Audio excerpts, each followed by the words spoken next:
yang berbarengan.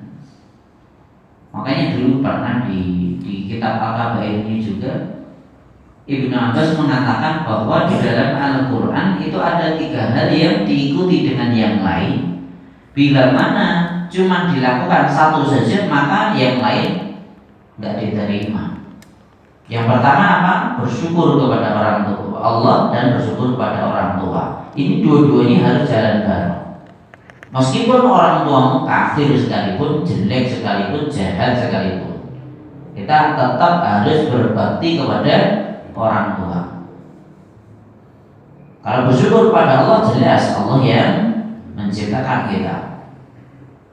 Bersyukur kepada orang tua karena orang tua menjadi wasilah adanya diri kita di dunia. Yang kedua, sholat dan zakat itu dua-duanya harus jalan bareng. Kalau sholat tok ora gelem zakat, kalau zakat tok ora gelem sholat, ya sama aja, gak diterima semuanya. Itu harus jalan bareng. Kembali lagi ke sini. Seseorang bisa jadi membenci orang tuanya ya karena ada sebabnya banyak sekali. Sebab yang lain bisa terjadi bila mana seseorang memungut anak orang lain. Biasanya baru langsung kakak KTP-nya disandarkan kepada bapak yang ngasuh kan gitu. Itu sering lahir langsung gawe ke kakak akte anak dari si fulan, padahal Pak Ibu yang disandarkan pada dia mandul dari anak aslinya. Itu sering terjadi. Hitam di atas putih jelas karena udah ditipu sejak awal di situ. Itu sering terjadi. Nah, selain itu, lantas sebagai bapak yang ngasuh anak tadi, ketika dewasa juga nggak ngasih tahu bapakmu sih ngasih tahu. Nah, ibumu si fulan nggak dikasih tahu. Bahkan untuk kita mencari dari sampai ketika nikah binnya kepada bin bapak angkatnya yang angkat dia kan itu. Bapak kandung jadi ya diundang, lalu bapak kandung itu mau pernah terjadi seperti itu. Nabi itu biyen kowe anakku, dan kamu sudah dewasa, kudune wong tuane anak kandungnya, bapak ibu kandungnya itu ayah dan ibu angkatnya itu ngasih tahu orang tuanya siapa. Karena nggak boleh ini menasabkan diri kepada selain bapaknya, itu haram, nggak boleh. Kita lanjutkan dulu. Disebutkan pula bahwa beliau bersabda, "Manidda'a ila ghairi abihi fa'alaihi la'natullah." Barang siapa menasabkan dirinya kepada selain bapaknya, niscaya laknat Allah tertimpa atas dirinya. Laknat itu lawan kata dari rahmat dan itu. Nah, kalau dia menasabkan diri kepada selain bapaknya, udah jelas dapat laknatnya Allah. Hadis pertama tadi, jannah atau surga haram untuknya. Kedua, dia kafir. Ketiga, dia dapat laknatnya Allah Subhanahu wa ta'ala. Na'udzubillah tsumma na'udzubillah. Zaid bin Syurai berkata, saya melihat Ali radhiyallahu anhu berkhutbah di atas mimbar. Saya dengar dia berkata, demi Allah, tidak ada kitab yang pada kami yang kami baca selain dari kitab Allah dan apa yang tertulis pada lembaran-lembaran ini. Lalu dia memamerkannya di lembaran itu. Di antara yang dipamerkan itu ada gigi unta dengan sedikit luka. Di situ tertulis bahwa Nabi Shallallahu Alaihi Wasallam bersabda. Jadi ini lembaran-lembaran ini itu maksudnya, kalau zaman dulu kertas itu kan nggak seperti zaman sekarang, nulis itu berada di atas kulit unta atau apalah ya, atau kayu, ditulis di situ.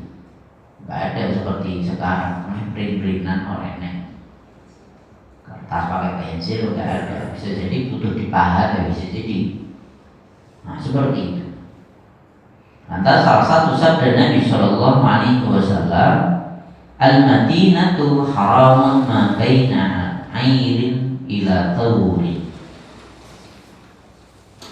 Faman ahdatha fiha hadathan aw awa muhdithan fa'alaihi la'natullah wal malaikati wan nasi ajma'in.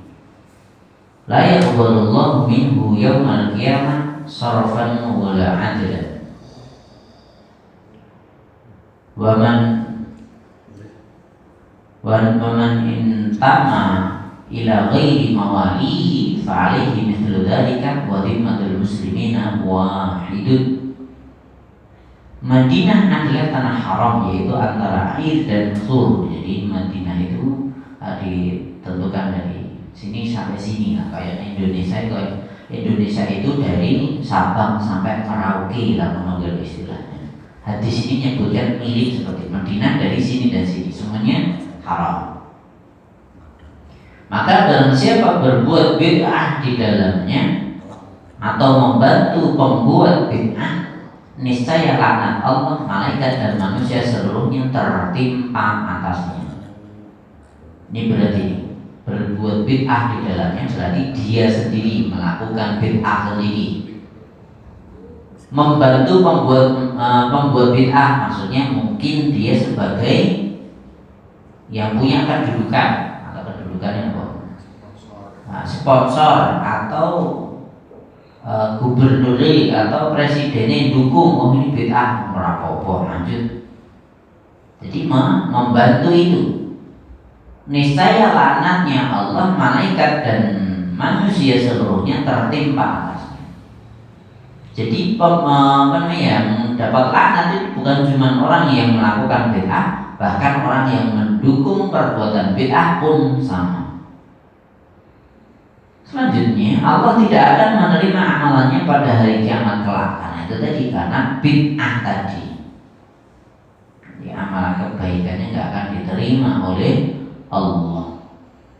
Dan barang siapa menjadikan orang lain sebagai tuan atau pemilik budak selain dari tuannya, maka ia pun memperoleh seperti itu. Maksudnya dapat laknatnya Allah, malaikat dan manusia seluruhnya. Jaminan kaum muslimin itu satu. Nah ini kaitan dengan orang yang kalau bagian akhir ini bukan menasabkan kepada bapak, tapi menjadikan dia mengatakan bahwa dirinya itu sebagai budak dari tuan si fulan. Namanya budak itu kan harus mengatakan bahwa dia budaknya, nah tuannya sombong, menyebutkan gitu. Nah dia nggak senang tuannya jelek, nah yaudah dia ngaku dia itu budaknya tuan yang lain, bose liyo misalnya, bohong seperti ini. Ini pun juga sama. Kalau tadi kan kalau hadis-hadis sebelumnya kaitannya dengan seorang anak yang kudune dia menasabkan kepada bapaknya, dia nggak mau kan itu.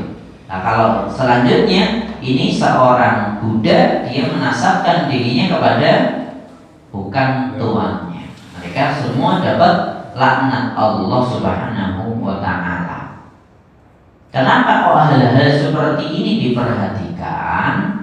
Karena jelas sebagai anak itu harus patuh kepada orang tua. Sebagai budak itu harus patuh dan taat kepada tuannya. Kan gitu. Nah kalau dia menganggap kalau dia tidak menganggap orang tuanya atau nasabkan kepada orang tua yang lain, berarti dia justru durhaka kepada orang tua aslinya. Begitu pula seorang budak kalau dia mengatakan bahwa dirinya itu adalah tuan dari tuan yang lain yang bukan tuan aslinya, maka dia akhirnya nggak taat kepada tuannya sendiri, kepada bosnya sendiri gitu. Berarti dia tidak melakukan sesuai yang dikehendaki oleh Allah. Makanya di bab sebelumnya termasuk dosa besar bila mana ada budak yang lari dari tuannya, kan gitu. Lari dari tuannya ya alasannya dengan berbagai alasannya, entah orang tuannya itu jelek atau perlakuannya nggak pantas atau kasar atau sering mukul atau yang lain sebagainya, nggak banyak memberi, nggak karena namanya budak itu kan harus dikasih makan, kasih pakaian, kasih tempat tinggal yang layak juga kan gitu kan. Ya karena tuannya nggak seperti itu, lantas dia lari kan sama seperti ini. Ketika budak dia tidak mengakui tuannya sebagai tuannya, ini jelas diharamkan oleh Allah Subhanahu wa Ta'ala. Dan ini untuk menunjukkan bahwa serendah apapun kedudukan kita, kita tetap harus menjadi orang yang taat kepada Allah dan Rasulnya, harus mengikuti aturan. Ketika kita jadi bos ya harus jadi bos yang baik. Ketika kita jadi orang tua, jadi orang tua yang baik. Ketika jadi anak yang baik yang tidak durhaka kepada orang tua. Ketika kita bahkan jadi seorang budak sekalipun juga harus jadi budak yang baik. Jadi ini yang perlu digarisbawahi. Ya, sesuai dengan keadaan kita masing-masing. Jadi tidak ada alasan dalam Islam kita keluar dari aturan yang ada, nggak ada. Misalnya tuannya kafir, sebagai budak tuannya kafir, tuanku kafir, aku gak taat misalnya. Atau contoh yang lain misalnya kita udah belajar Islam, udah jadi orang Muslim, orang tua kita nggak Muslim, wong tuaku nggak Muslim, durhaka wae, nggak boleh, haram. Kita tetap dituntut untuk jadi baik, tetap dituntut untuk berbakti kepada kedua orang tua. Satu hadis lagi, Abu Dzar radhiyallahu anhu berkata bahwa dia mendengar Nabi Shallallahu Alaihi Wasallam bersabda, "Laisa min rajulin itta'a li ghairi abihi wa huwa ya'lamuhu illa kafara. Wa man itta'a ma laisa lahu fa 'alaihi minna wal yatabawwa maq'adahu minan nar. Wa man ta'a rajulan bil kafir aw qala aduwallahu wa laysa kadzalik illa haranihi." Tidak seorang pun yang menasabkan dirinya kepada selain bapaknya sedangkan dia mengetahui bahwa orang itu bukan bapaknya kecuali dia kafir, pasti dia kafir. Sabda Nabi SAW. Selanjutnya, barang siapa mengakui sesuatu yang bukan miliknya, bukanlah golongan kami, dan hendaknya dia bersiap-siap menempati tempat duduknya dari api neraka. Kalau ini tambahannya mengakui sesuatu bukan miliknya. Ini bukan milik saya terus diaku-aku. Begitu aku, apapun itu. Bahkan kalau di bab sebelumnya bersumpah untuk mendapatkan atau mengambil hak orang lain, itu kan juga termasuk dosa besar, sama di sini. Selanjutnya, barang siapa memanggil seseorang dengan sebutan kafir atau berkata engkau adalah musuhnya Allah, sedangkan orang itu tidak demikian, maka perkataan itu akan balik menimpa dirinya yang menuduh kafir, yang menuduh musuhnya Allah tadi. Ini begitu pula laknat juga sama, melaknat orang lain. Kalau memang dia pantas, yang dilaknat pantas dapat laknat, ya udah dapat laknatnya Allah. Tapi kalau dia nggak pantas, maka ucapan laknat tadi akan kembali kepada orang yang mengucapkan. Na'udzubillah min syarri dzalik. Sampai di sini ada yang perlu disampaikan kaitan dengan dosa besar menasabkan diri sendiri kepada selain bapak sendiri atau bapak kandungnya. Monggo. Sebagai anak, apakah harus berbakti pada orang tua yang bukan muslim? Satu, yang kedua, apa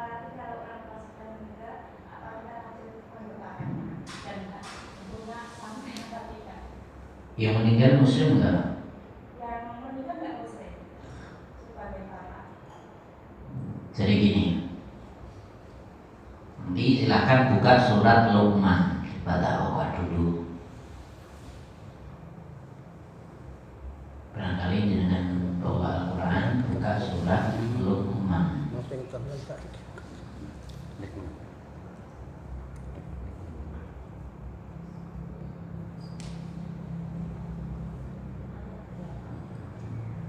ووصينا الإنسان بوالديه حملته أمه وهنا على وهن وفصاله في عامين أن اشكر لي ولوالديك إلي المصير وإن جاهداك على أن تشرك بي ما ليس لك به علم فلا تطعهما وصاحبهما في الدنيا معروفا واتبع سبيل من أناب إلي ثم إلي مرجعكم فأنبئكم بما كنتم تعملون. Surat Luqman ayat 14 dan 15. Kami mewasiatkan atau mewajibkan untuk manusia untuk berbuat baik kepada kedua orang tuanya. Kenapa? Ya, salah satunya karena andil ibunya yang mengandung anak tadi. Wahnan ala wahnin, letih tambah letih lagi. Wa fisaluhu fi amain, nyampehnya itu setelah 2 tahun. Anishkurli wa liwalidayk, supaya engkau bersyukur kepadaku, yakni kepada Allah, dan bersyukur kepada kedua orang tuamu. Ilaihil masir, ketahuilah bahwa kalian akan kembali kepada Allah. Wa in jahadaka 'ala an tusyrika bi ma laysa laka bihi ilmun fala tuti'huma. Namun bila mana kedua orang tuamu memaksa dirimu untuk mensekutukanku, padahal itu tidak ada ilmu, diperintahkan untuk mensekutukan Allah, itu salah. Fala tuti'huma, maka jangan engkau taati keduanya. Jadi kalau orang tua memaksa dirimu untuk kufur, untuk kafir, untuk murtad, itu padahal tidak sesuai dengan aturan Allah, jangan taati keduanya. Namun wa sahibuhuma fid dunya ma'rufa, tapi kamu harus tetap membersamai keduanya di dunia ini dengan cara yang baik.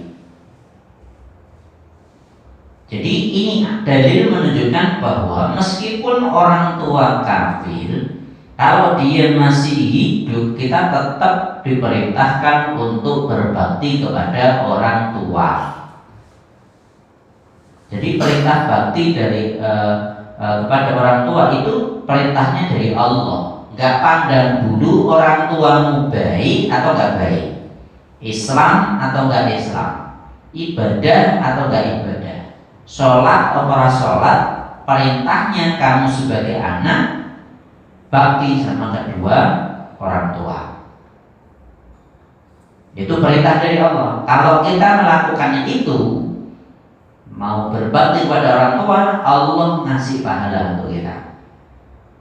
Tapi kalau kita nggak mau, piye pakku kurang ajar misalnya, bapakku jahat misalnya, atau bapakku preman, aku nggak seneng seperti itu misalnya, itu ya tetap nggak boleh, tetap haram itu. Lantas kamu nggak mau bakti, itu salah. Berarti kalau kita nggak mau bakti kepada orang tua karena dengan alasan-alasan itu tadi, berarti kita juga mendurhakai Allah. Perintah untuk bakti kepada orang tua itu perintahnya dari Allah. Kalau kita jalankan, yang ngasih pahala Allah. Tapi kalau kita tinggalkan, maka yang rugi diri kita karena kita meninggalkan perintah Allah. Ini nggak ada kaitan orang tuamu baik apa nggak baik. Orang tuamu berbuat baik kepada dirimu, lantas kamu harus balas budi atau tidak. Jadi bakti sama orang tua itu nggak ada kaitan balas budi atau bukan. Bahkan misalnya ada orang tua buang anaknya sekalipun, kayak pantai asuhan, misalnya ya. Berarti kan orang ini apa-apa sedikit pun kebaikan untuk dirinya. Seperti itu buat mengarah panti asuhan toh, si ngurusi panti asuhan. Sampai akhirnya dia jadi orang masa berikan kadang jadi besar, dia bisa sukses misalnya.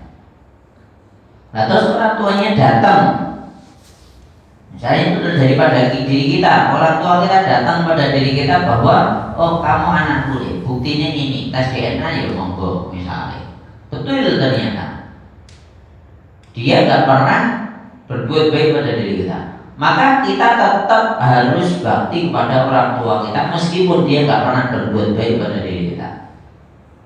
Jadi kita berbuat baik kepada orang tua itu bukan karena balas budi kita kepada orang tua, tapi itu karena perintah dari Allah. Paham ya dari sini?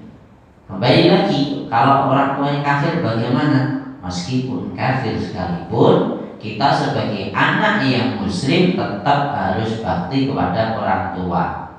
Lainnya itu gak kita lakukan ya baru kui wong ya do benci dengan Islam no.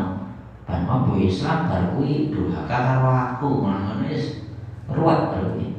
Wong benci sama Islam. Padahal dalam Islam bukan seperti itu. Meskipun orang tua enggak muslim sekalipun tetap kita harus bakti sama mereka. Contohnya nanti silakan cari keterangan tentang Felix Shaw. Felix Shaw siapa? Wong Cina. Felix Shaw. Nah, nanti cari dia mualaf wong Cina masuk Islam. Kapan masuk Islam? 2022 2000 berapa lah? 2000 awal. Dia masuk Islam. Orang tuanya bisa jadi sampai sekarang belum masuk Islam, tapi dia tetap baik sama orang tuanya. Dia tetap berbakti kepada orang tuanya. Contoh itu bagus. Ya memang seperti itu. Kita nggak memaksa orang tua kita harus masuk Islam juga enggak. Dia harus terkenal juga nggak memaksa orang tuanya. Dia tetap bakti sama orang tuanya. Nah selanjutnya tadi pertanyaan yang kedua, kalau orang tua udah meninggal apakah kita doakan untuk dia? Ya kalau jawab kasarnya buat apa? Berat ya. Jawabannya buat apa? Ya meskipun ya boleh saja kita doain, tapi sampai apa enggak ya itu pertanyaannya kan gitu ya. Kita doakan baik itu kan baik ya bagus tuh. Tapi sampai atau tidak itu urusan lain kan gitu. Paham ya? Sampai sini paham dulu. Yang penting paham dulu. Kaitan dengan doain orang tua yang kafir. Bagus nggak? Boleh nggak kita mendoakan orang tua kita yang sudah meninggal dan dia kafir? Ya kalau tanya boleh apa enggak ya silahkan. Tapi sampai atau tidak ya itu urusan lain, hal lain gitu loh. Tapi ini silahkan diperhatikan nanti di dalam surat An-Nisa kalau saya tidak salah, ceritanya Nabi Ibrahim alaihi salatu wassalam dakwai bapaknya. Ketika udah dapat hidayah itu bapaknya ketika Nabi Ibrahim sudah tahu kebenaran itu orang tuanya dikasih tahu, gue coba mensekutukan Allah, ini salah. Nah nanti surat Maryam ada sebutkan ini. Nah terus salah satu omongan Nabi Ibrahim itu apa? Ya kamu percaya dengan Allah nanti tak mintakan ampun. Nah gitu, udah janji. Nabi Ibrahim sudah janji kepada bapaknya bahwa dirinya akan memintakan ampun kepada Allah untuk orang tuanya, untuk bapaknya. Namun setelah setelah alam tabayyana alaihim dalam juz yang keberapa ya 5 kayak.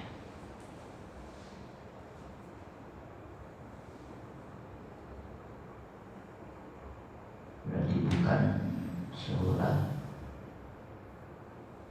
An-Nisa, berarti suratnya ganti surat Taubah. Saya buka dulu.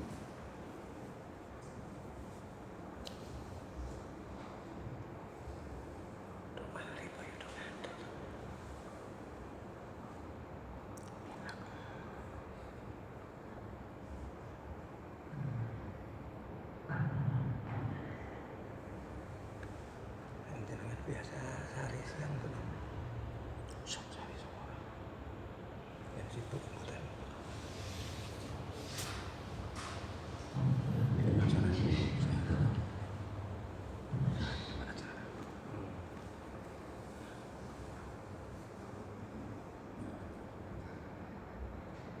ya kembali lagi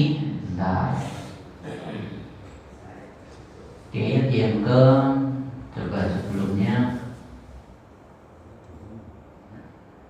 ayat ke-80 surat At-Taubah.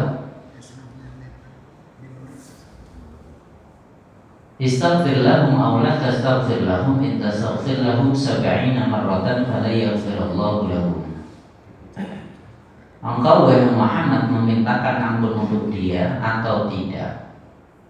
Meskipun kamu mintakan ampun untuk dia 70 kali, Allah tidak akan ngampuni dia.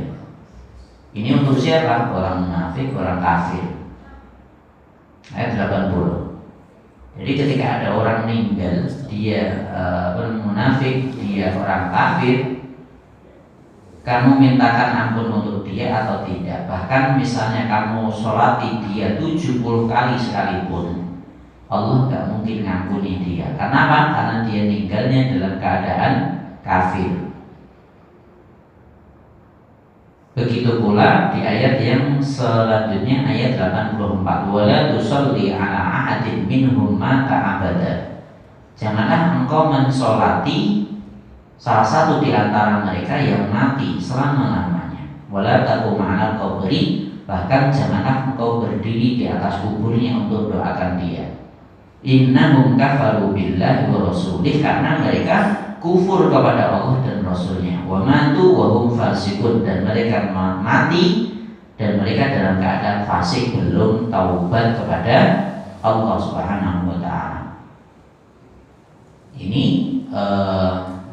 dalil bahwa doakan untuk orang yang sudah meninggal, kalau dia kafir ya tidak akan sampai. Kamu mintakan ampun atau tidak, kamu mintakan ampun untuk dia sampai 70 kali sekalipun, ya Allah tak akan maafkan dia. Bisa dipahami sampai sini? kalau Islam tapi nggak sholat itu gimana? Sama aja. Kalau Islam tapi nggak sholat juga termasuk di sini. Kalau dia nggak sholat berarti masuknya di munafik, bukan bukan kafir kan itu. Sama saja, kita nggak perlu mensolati mereka. Bahkan nanti sebelumnya pernah sama kaitan dengan yaitu sahabat Nabi yang dikasih tahu tentang nama-nama orang munafik kan itu. Nah saya sampaikan, sering saya sampaikan ini. Nah kalau dia munafik, dia nggak mungkin nyolatin yang gitu. Seperti itu. Dan ayat ini, di ayat yang ke-80 ini juga masuk di sana juga orang munafik. Jadi orang munafik yang nggak pernah sholat atau jarang sholat, keyakinan yang nggak jelas, nggak perlu kita mensolati mereka. Cukup. Yang lain? Monggo. Assalamualaikum warahmatullahi wabarakatuh. Waalaikumsalam warahmatullahi wabarakatuh. Jadi ada kisah nyata yang barangkali anak sudah dimaksud bikin anak durhaka. Nah, tapi ini mungkin kaitannya dengan pemahaman. Kayaknya anak ini dengan orang tuanya kepahamannya atau mungkin mandatnya untuk apa itu mungkin berbeda. Ini antara anak dengan orang tua itu tidak cocok. Tapi tidak sebagaimana disampaikan Pak Ustadz tadi, mereka itu setelah kerja, mereka itu pulang ke rumah. Itu kalau dimasakkan orang tuanya, itu dia digodongnya dan itu tidak mau minum. Terus dimasakkan nasi dan sebagainya juga tidak makan. Jadi kalau ada cerita nyuci, dijemur, terus kemudian diangkat oleh orang tuanya, kalau hujan itu mereka dicuci lagi. Nah ini kan akhirnya orang tuanya susah. Padahal juga tidak ada masalah terkait dengan mereka perlakuan terhadap anak itu, sekarang agak diperlakukan tidak baik, enggak. Mereka justru kalau kurang itu tidak mau makan, tapi makannya masak sup sendiri, karena mungkin orang tuanya itu dianggapnya mungkin kafir begitu menurut mereka. Nah ini akhirnya mungkin ini menjadi suatu yang dikatakan Ustaz tadi menjadi opini publik. Ya, karena anak dengar di suatu tempat sehingga kan orang itu kadang mungkin akhirnya takut. Jangan-jangan kalau kita ngajikan di suatu tempat itu mendapat paham tapi yang seperti itu. Akhirnya orang tuanya menjadi resah dan ya karena suatu anak itu kan suatu kebanggaan orang tua. Tapi kalau perlakuan dengan orang tua seperti itu akhirnya orang tua nangis-nangis dan sebagainya, itu gimana untuk pencerahannya gimana? Ya makanya pentingnya orang tua mendidik anak dengan baik di situ. Perbedaan mazhab itu tidak seharusnya terjadi hal-hal yang seperti ini. Saya tahu yang ditunjuk atau dimaksud ini adalah kelompok mana, saya juga tahu. Maksudnya apa? Nah, ada di sekitar kita yang seperti itu. Kelompoknya itu adalah LDII. Silakan nanti dicek. Meskipun tidak semuanya seperti itu, tapi banyak yang terjadi seperti ini. LDI kalau sini ke barat mentok, terus ke kiri, daerah Sekip situ ada pondoknya besar di situ. Berbahasa sekali dengan sholat di situ di masjidnya, jadi berdiri ya. Nah sesekali sholat di situ, bisa jadi dibeli kalau apa. Bisa jadi akhirnya nanti tenang orang. Ya karena mereka memahami syariat ini dengan cara yang tidak semestinya. Karena faktanya adanya LDII itu cuma adanya di Indonesia, nggak ada LDII versi Mekah misalnya. Yang pemahamannya seperti itu nggak ada. Dan ini tentunya justru menyebabkan pecah belah tadi. Kalau saya sebagai orang tuanya penerang aku gak anak kayak mana misalnya, ya itu kesalahan saya. Kalau anak saya sampai seperti itu kesalahan saya. Kenapa? Kalau dia sampai masuk di situ dan akhirnya dia membenci saya, itu kesalahan saya. Tapi misalnya itu sudah terlanjur terjadi pada saya, nah aku penerang minggat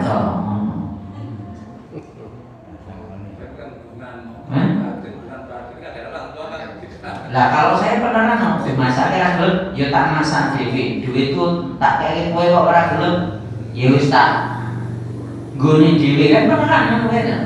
Kita ambil positifnya aja.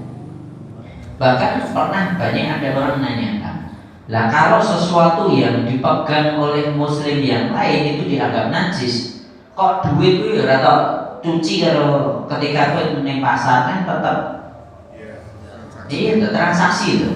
Kok duit itu ora tau cuci, berarti najis tau go kabeh kalau ben klambimu najis kabeh kan ngono. Logika aja gitu loh. Tapi faktanya itu enggak dicuci. Duitnya remuk lah. Paham? Atau emang kamu transaksi cuma dengan sesamamu aja? Kan enggak juga toh. Jadi seperti itu. Nah kalau itu terjadi pada anak saya, beneran berarti orang butuh karaku, enggak toh. Aku yang jadi omahku, pemenang ini kan, urip dewi, nek aku ya. Tapi kalau sebagai anak, waduh, ayatnya jelas kok. Bahkan kepada orang kafir saja kita tetap wasahibuhuma fid dunya ma'rufa. Kamu harus bersamai mereka, yakni orang tuamu dengan cara yang baik. Lah kok malah itu dimasake atau pangan? Lambimu dipulung tak cuci meneh. Kan anggap wong tuamu najis kan ngono.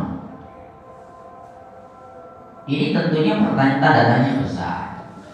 Dan itu sebenarnya LDII itu udah berkali-kali ganti nama.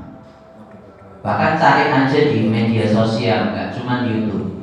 di TikTok, di Instagram, aku bangga keluar dari LDII, oke. Itu bahkan pentolan mereka itu banyak yang speak up kaitan dengan ini. Bukan cuma baru tahun ini, udah lama sekali seperti itu. Dan itu sampai sekarang tetap ada karena memang di pemerintahan mereka pun juga menduduki keadaan itu, menduduki posisi-posisi penting.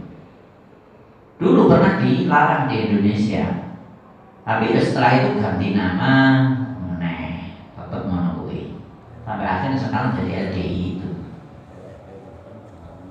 Bahkan bisa jadi ada hal-hal yang mungkin di luar nalar kita. Jumatan ini ngomongi khotibnya ngomongi bahasa Arab kabeh.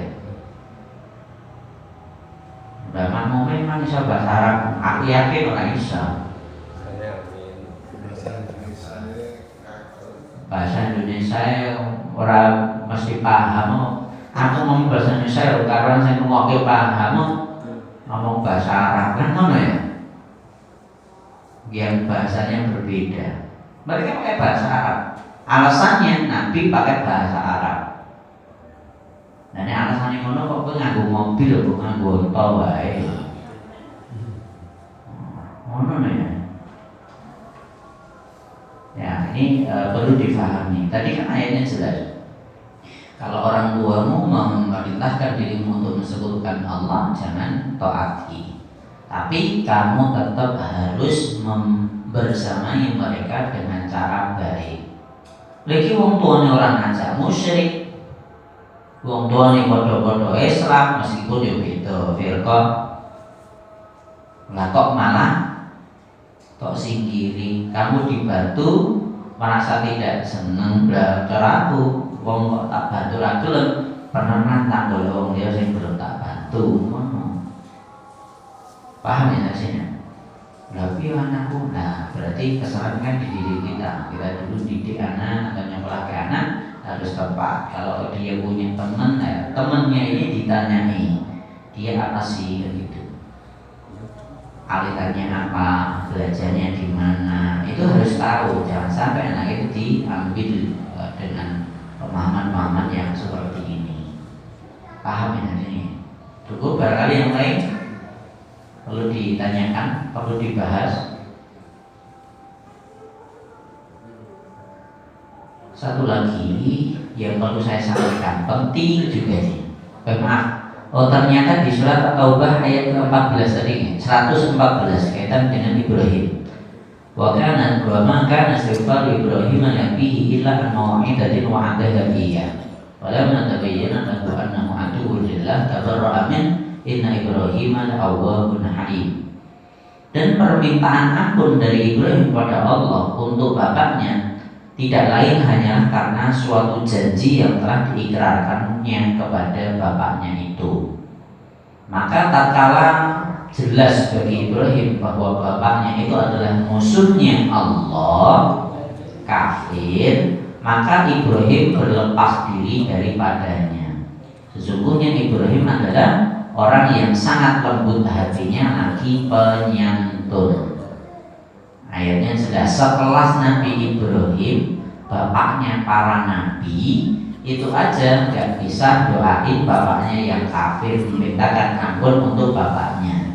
Apa meneh awake dhewe sing ustadz itu karo dadi ustadz tenanan, pantes katakan ulama.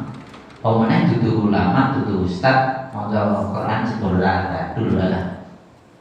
Bapaknya nggak Islam dulu. Seperti itu bagaimana? Nah, kalau kita doakan boleh nggak ya terserah, monggo. Tapi sampai atau tidak tentunya. Kalau ayat ini jelas tidak. Yang terakhir kaitan dengan tadi menasabkan diri kepada bukan bapaknya itu biasanya karena pemungutan anak. Mungut anak biasanya karena nggak punya anak gitu kan? Karena alasannya nggak punya anak akhirnya dia mungut anak. Sedikit ilmu yang pernah saya dapatkan kaitan dengan berbagai vaksin atau imunisasi kayak vaksin kayak atau nanti salah satunya di sekitar anak umur SMP, jadi belasan, itu ada suntik untuk anak perempuan supaya dia nanti tidak terkena kanker serviks apa gitu. Itu kan ada vaksinnya atau apa? Itu ada ada suntiknya itu. Justru dari dokter yang tahu itu disuntik ini, maka ada kemungkinan wanita itu mandul meskipun tidak permanen. Namun bila mencari dari ini, kita harus hati-hati. Makanya kalau saya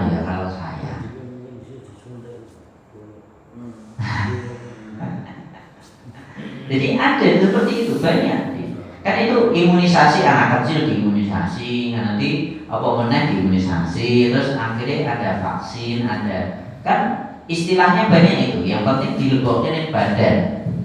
Itu virus dilemahkan atau apalah dilemahkan, akhirnya dimasukkan supaya tidak terkena gini dan seterusnya. Polio kayak atau apa dulu ada banyak itu. Nah itu salah satunya tadi kaitan untuk perempuan saja. Biasanya untuk perempuan usianya belasan, usia SMP itu disuntik. Harapannya dan alasannya ini suntik apa toh? Nah itu suntiknya kaitan supaya dia tidak terkena kanker serviks atau apalah entahlah. Pokoknya ini kandungan obong nungguin. Tapi atau kanker rahim.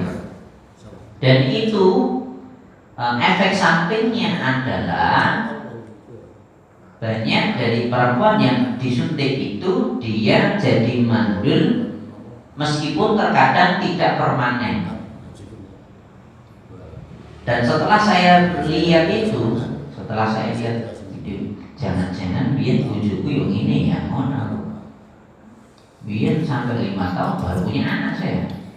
Jangan-jangan dia ketika masa muda dia disuntik itu. Dan itu gak cuma istri saya, banyak dari teman mertua saya nikah bareng kabeh. Yang nikahan kira-kira 2016an, nah itu mereka nggak punya anak, susah punya anak gitu. Dan alhamdulillah saya setelah 5 tahun punya anak.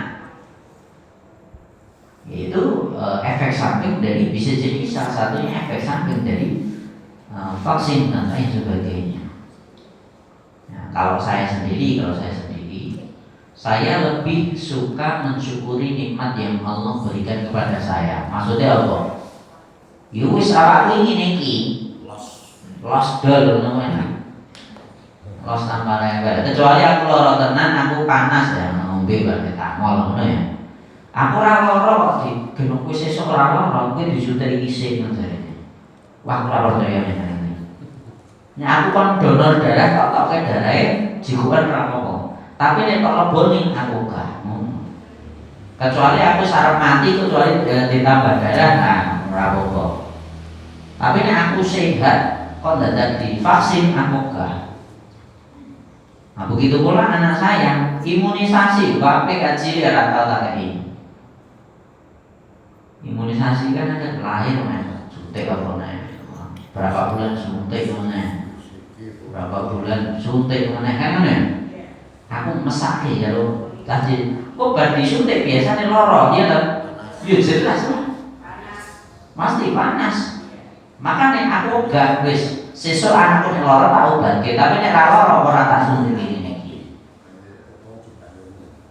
Paham ya sih? Bahkan kemarin corona kan udah vaksin. Aku ya gak ngapain. Rasanya kan ASN kudune duwe surat nomor vaksin kuwi tak tuku wae Indonesia ya. Iya kan, aku tuku wae. Kenapa? Karena saya nggak tahu kejelasan apa yang dimasukkan ke badan saya ini. Ini penting. Makanya kita harus hati-hati dengan segala hal yang dimasukkan pada diri kita. Karena dalam Islam jelas Falian duril insan ila ta'ami. Adalah setiap manusia itu memperhatikan apa yang masuk pada dirinya, yang dia makan. Makan di sini masukkan kan? Masukkan di sini bisa jadi nyut disuntik itu apa aja harus tahu jelas gitu loh. Kalau nggak jelas aku belum halal atau haram gitu. Padahal kebanyakan vaksin yang dimasukkan ke darah manusia, ke badan manusia itu banyak zat-zat yang mengandung hal-hal yang haram. Alhamdulillah min syarri dzalik. Saya kira cukup sekian. Insyaallah kita lanjutkan di pertemuan mendatang. Kurang lebihnya mohon maaf. Wa aqulu qawli hadza wa astaghfirullah li wa lakum. Walhamdulillahirabbil alamin. Assalamualaikum warahmatullahi wabarakatuh.